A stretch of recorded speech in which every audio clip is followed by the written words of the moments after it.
Olá, meu amigo. Seja bem-vindo a mais um Café da Manhã com o ecocardiografista.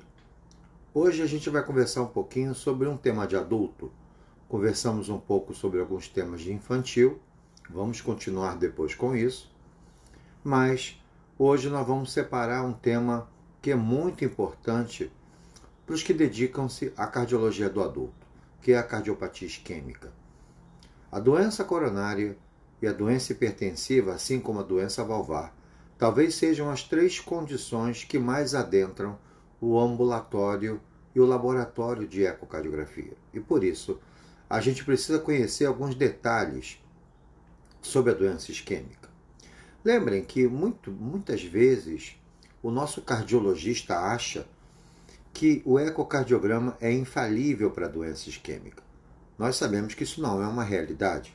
Na grande apresentação das doenças isquêmicas, a angina estável é a apresentação mais comum, ou seja, para que o paciente apresente alterações segmentares contráteis, geralmente o que acontece é que ele faz um exercício físico, faz um esforço físico ou algo que aumente a frequência, e esse aumento de frequência gera um aumento de consumo. E esse paciente já está sobre o que nós chamamos de reserva coronária. E aí a gente identifica aquela hipocinesia contrátil. Mas sabe, nem todas as apresentações vão ser vistas durante o eco. Durante o ecocardiograma, ele está totalmente parado, em repouso, ele não faz nenhum tipo de esforço.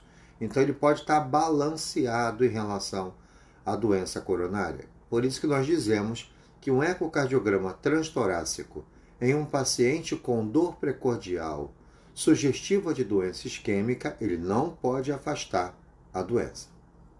Ok? Agora preste atenção. Se nós pararmos para pensar qual é o real papel do ecocardiograma na dor torácica, o grande papel, a meu ver, é a tentativa de diferenciar outras causas de dor.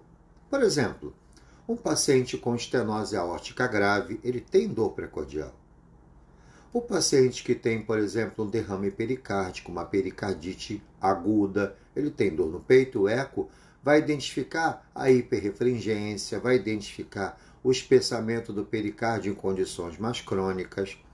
Ele vai identificar uma mulher jovem com prolapso de válvula mitral que reclama de dor no peito.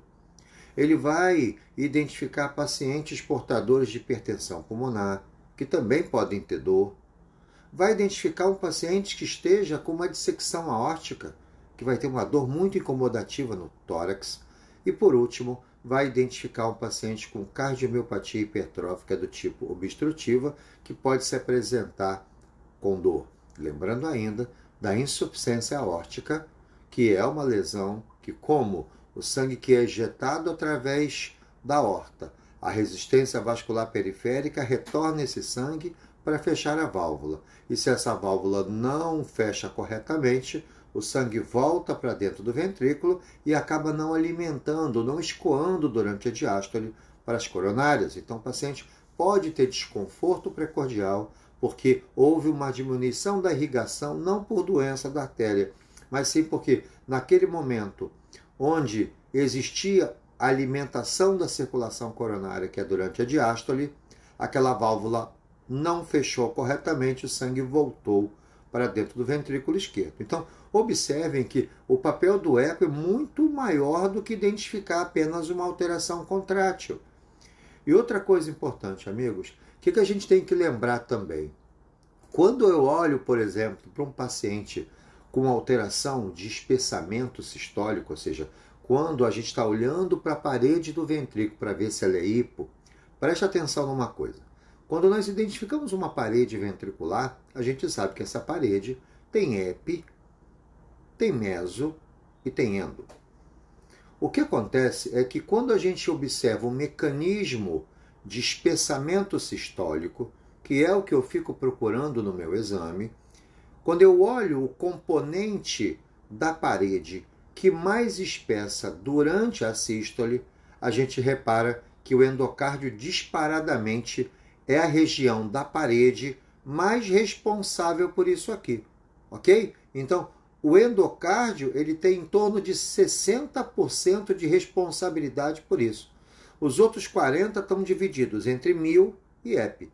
Por isso que quando o Leandro Duarte está olhando para uma parede se espessando, se ela se espessa normal ou não, para onde ele está olhando? Ele está olhando para as regiões endocárdicas, que são as regiões que conseguem espessar mais e aí chama a nossa atenção, que aquela parede realmente engrossa 50%, 60% em comparação ao repouso.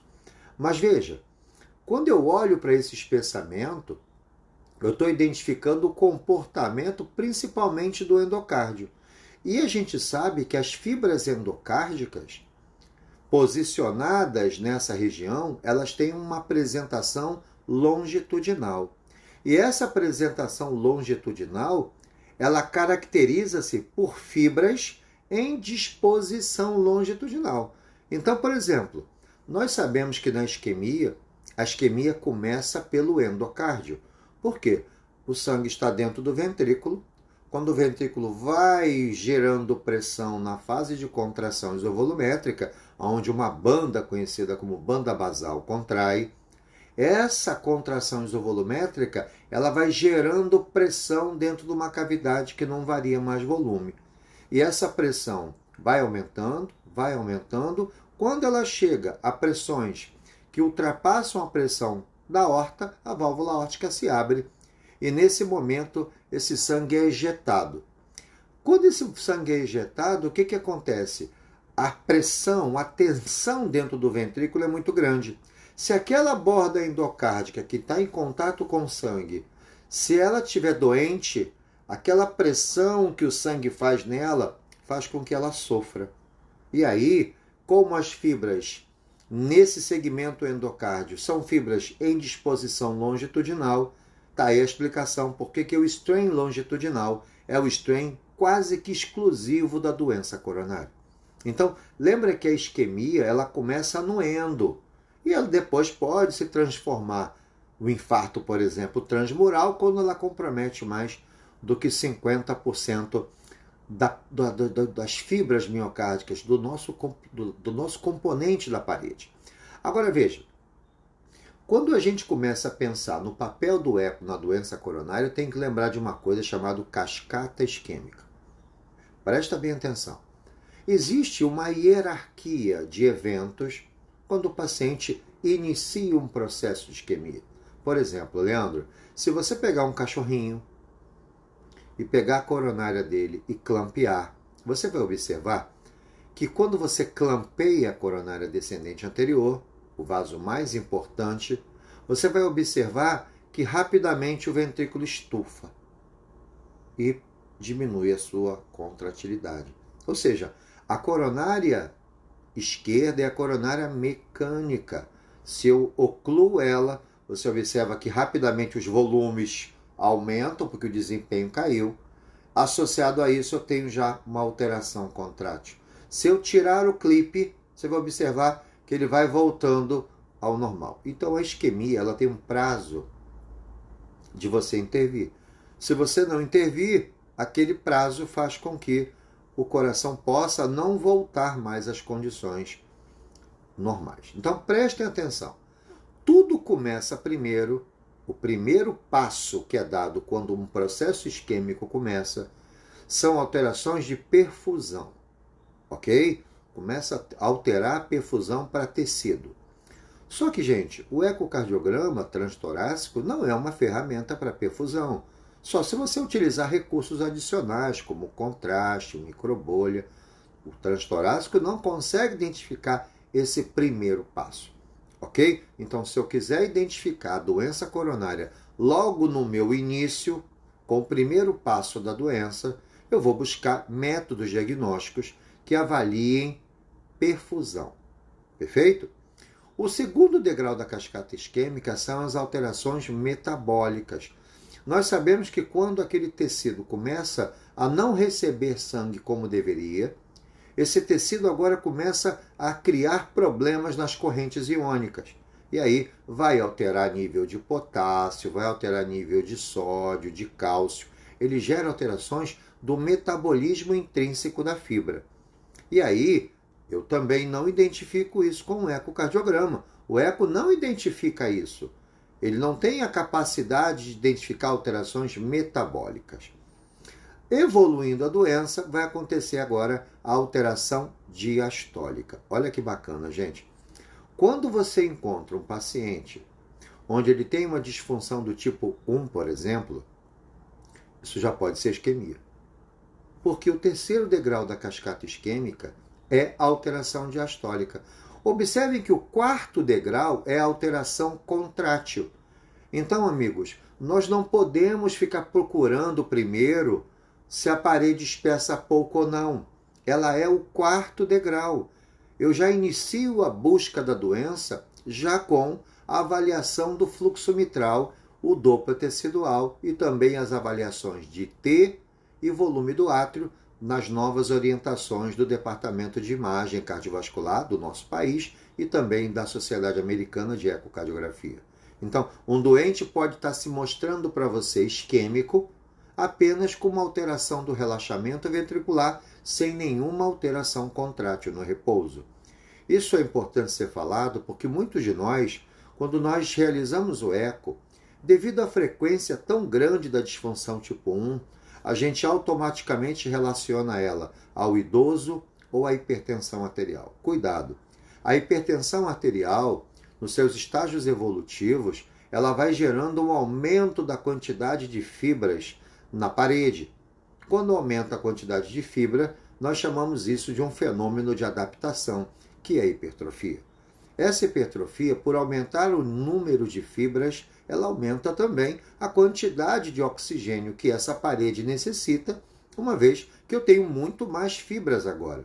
Então, na verdade, nós sabemos que a isquemia miocárdica ela pode ser causada desde o entupimento de uma coronária, e geralmente coronárias acima de 70% que vão gerar realmente uma queda expressiva de volume para as coronárias, e o aumento do consumo. Se eu tenho aumento de fibras, eu também vou gerar aumento de consumo.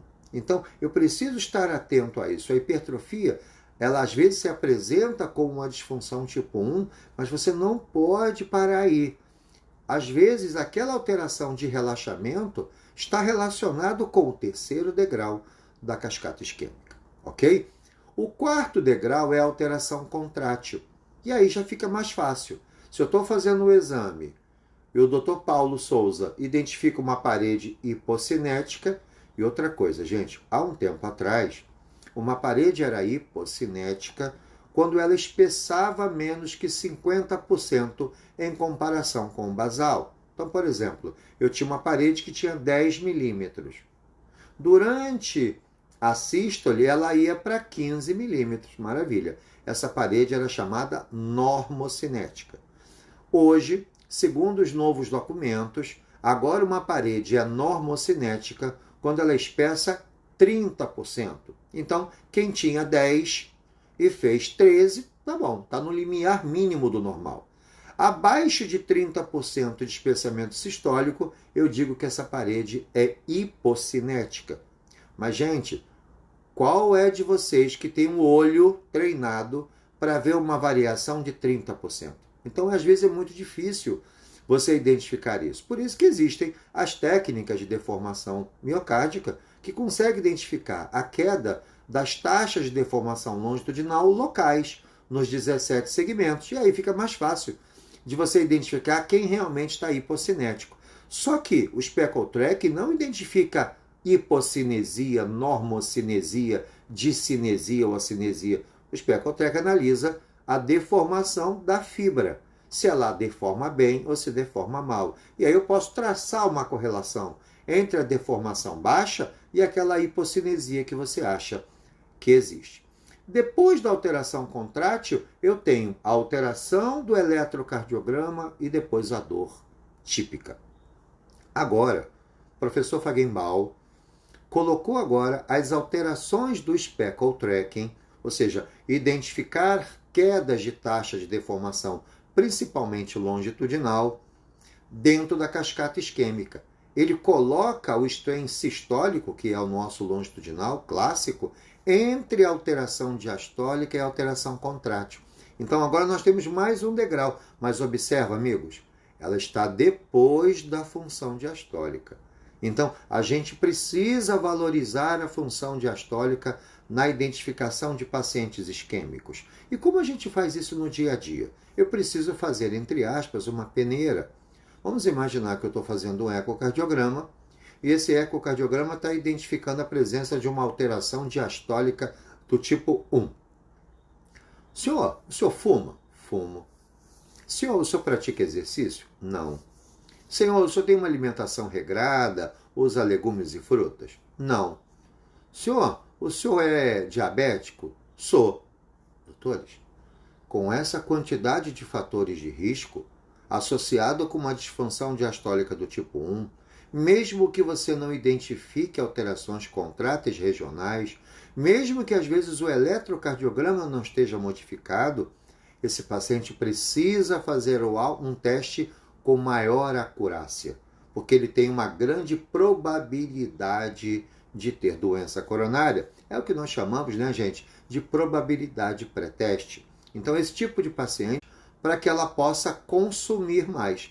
Então, no teste provocativo, eu encaminho esse paciente onde eu percebo que ele tem um risco pré-teste maior, eu observo que ele vai para o teste provocativo. Agora, presta atenção. Nós sabemos que esse tipo de paciente, se o risco dele for alto, você não precisa mandar para teste provocativo. Você automaticamente encaminha para estudo anatômico, porque nós sabemos que o paciente de alto risco, ele necessita direto para a cineangiocoronáriografia, o estudo do cateterismo cardíaco. Mas aquele grau intermediário, ele vai para o teste provocativo. E aí o que o teste provocativo faz? Ele aumenta o consumo porque aumenta a frequência cardíaca. Quando ele aumenta a frequência cardíaca, se a bomba for boa, ela começa a aumentar a pressão arterial durante o exercício. Isso é a condição fisiológica do exercício. A partir do momento que no meu teste provocativo a pressão começa a parar de subir ou cria um platô, seja associado com alterações isquêmicas ou não, a gente já sabe que esse paciente que tinha o risco intermediário, que você encontrou uma alteração diastólica única, esse paciente ele começou a apresentar alterações sugestivas de doença isquêmica e você agora bota no protocolo de teste provocativo. Então observa aqui o grande diferencial da identificação de uma doença isquêmica de um paciente que não apresenta alteração contrátil é você sempre lembrar que essa doença pode existir. Se você ficar achando que toda disfunção diastólica é doença hipertensiva, que não é doença coronária, a gente vai ter uma quantidade muito pequena de diagnósticos precisos na doença coronária. Então, eu preciso lembrar que ela existe. Infelizmente, o ecocardiograma não consegue pegar essa doença nos seus 2 primeiros estágios, as alterações de perfusão e as alterações metabólicas.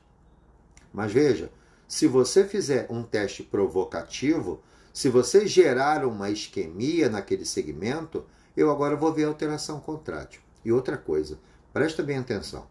A circulação coronária ela é autorregulável. Então vamos imaginar que eu estou começando a ter um processo de obstrução em uma coronária. Quando aquela coronária começa a perceber que ela não está conseguindo levar a quantidade de sangue adequado para aquela parede do ventrículo, ela faz o que, Sérgio? Ela pede emprestado um pouco de sangue de um outro território, de uma outra coronária. Esse efeito chama-se efeito Robin Hood. Ou seja, aquela coronária não está utilizando aquele volume. Então, há uma redistribuição para aquela coronária que está com doença. E aí, o que acontece? A minha doença fica balanceada. Eu olho para o meu apical 4, apical 3, apical 2, está todo mundo bonitinho. Porque aquela parede está recebendo sangue de uma coronária doente, mas que está agregando com outros fluxos. Ok? Há uma distribuição desse fluxo. E outra coisa, né, gente? Nós sabemos que em condição de esforço, quando eu vou praticando o exercício físico, nós sabemos que a coronária pode aumentar o seu fluxo em 5 a 6 vezes. Lembrando que a professora Ana Cristina Camarosano, no seu livro, escreve muito bem que pode acontecer até 10 vezes mais sangue do que em condições basais. Então, existe esse fenômeno de autorregulação. E é isso que norteia, por exemplo, o eco de estresse farmacológico, quando nós utilizamos uma substância essa que estimula o coração, aumenta a frequência cardíaca, ou seja, aumenta a cronotropia, aumenta a força contrátil, aumenta a inotropia, e aumentando a frequência cardíaca e aumentando o inotropismo cardíaco, nós aumentamos o duplo produto, que é uma multiplicação da pressão arterial sistólica pela frequência cardíaca. Quanto mais ele vai consumindo, mais ele vai necessitando de incrementos de fluxo coronário. Chega uma hora, como uma artéria já está doente, ela não está mais sobre aquela regulação, ele agora sente a dor no peito, sente o desconforto, a pressão pode cair durante o protocolo. Então repare que a doença isquêmica no ecocardiograma é quase que um sinônimo de você se preparar tecnicamente para os testes provocativos. Seja o eco de estresse físico, chega o eco de estresse farmacológico. Lembrando que o farmacológico existe a técnica utilizando o dipiridamol e a técnica utilizando a dobutamina.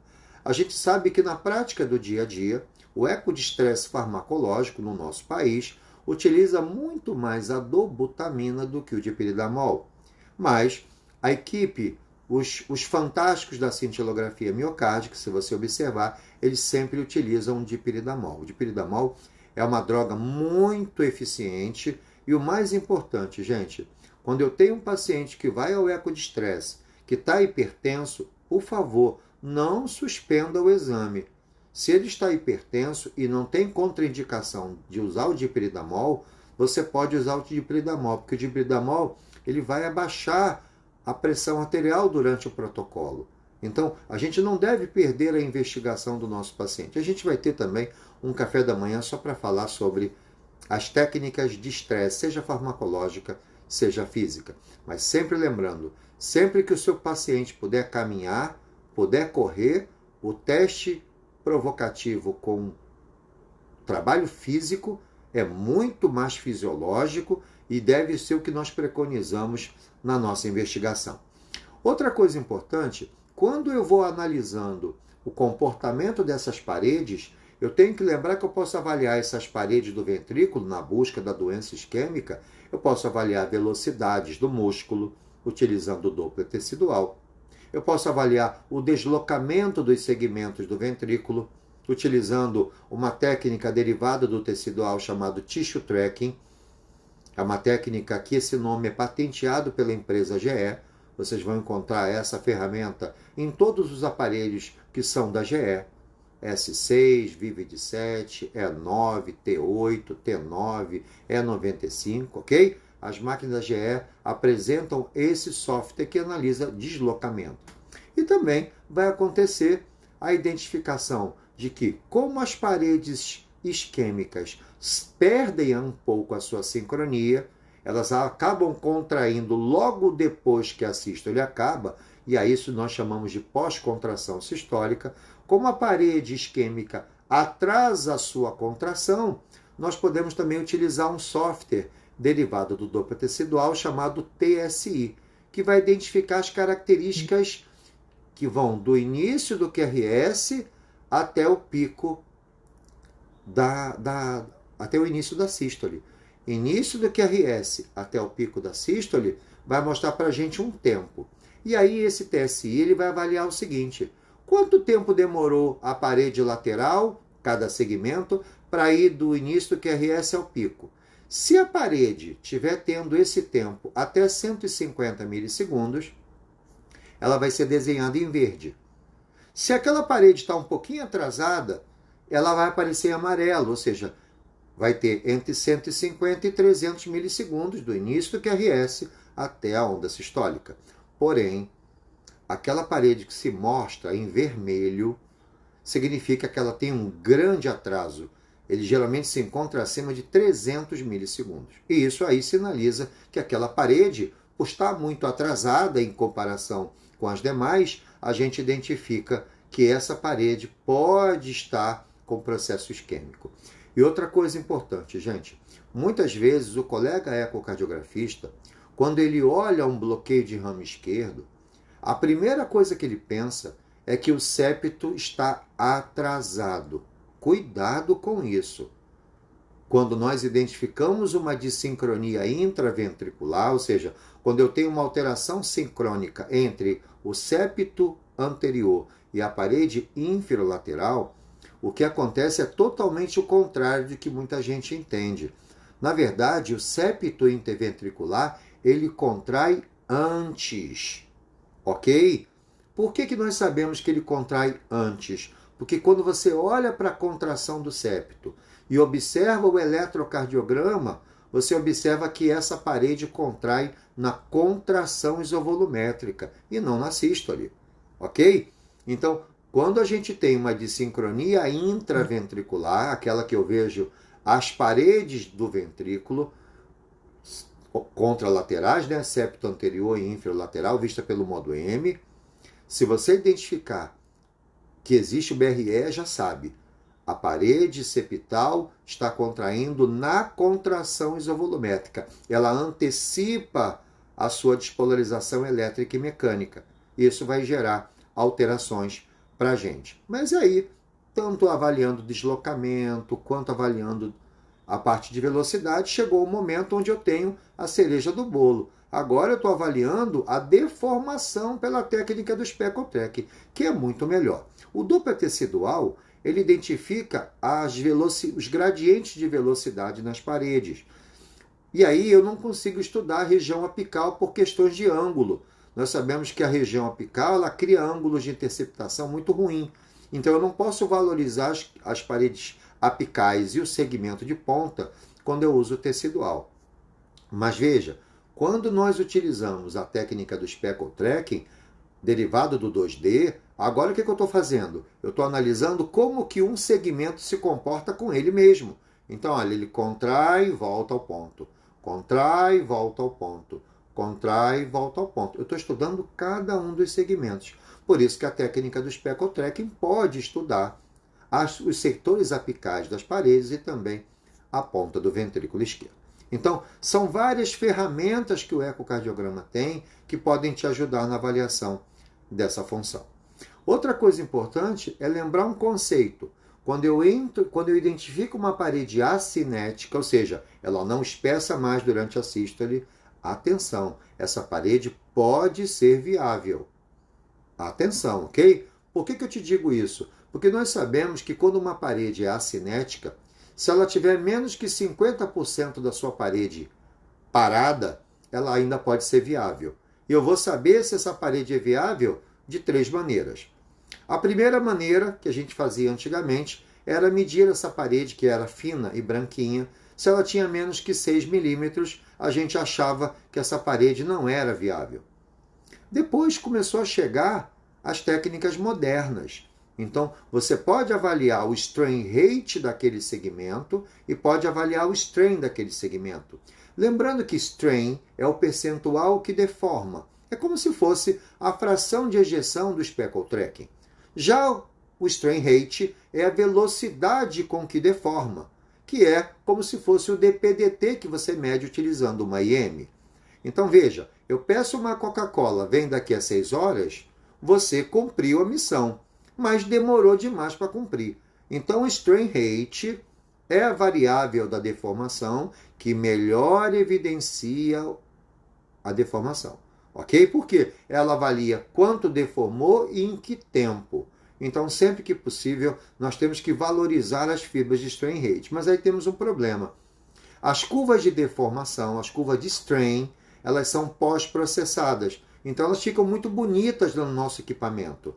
Já a curva de strain rate, elas não são pós-processadas. Então, as curvas não são bonitas. Você acaba não confiando muito nessas curvas. Então, se nós encontrarmos uma taxa de strain naquela parede que você identificou como acinética, se aquela taxa de strain for menor do que menos 3,9%, essa parede ela é inviável.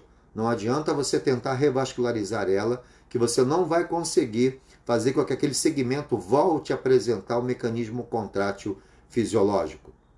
Ok? Então, baixo de 6 milímetros no nosso transtorácico convencional, e se você tem acesso ao aparelho de Speckle-Trek e sabe usar, é só identificar qual é o valor regional do strain longitudinal daquele segmento. Se for menor do que menos 3,9, a gente fala menor, né, gente? Porque eu esqueço menos. Mas quando eu tenho algo negativo, o pior para ele é se tornar mais positivo. Ok isso? Então, taxas, entre aspas, maiores que menos 3,9, 3,7, 3,5, ok?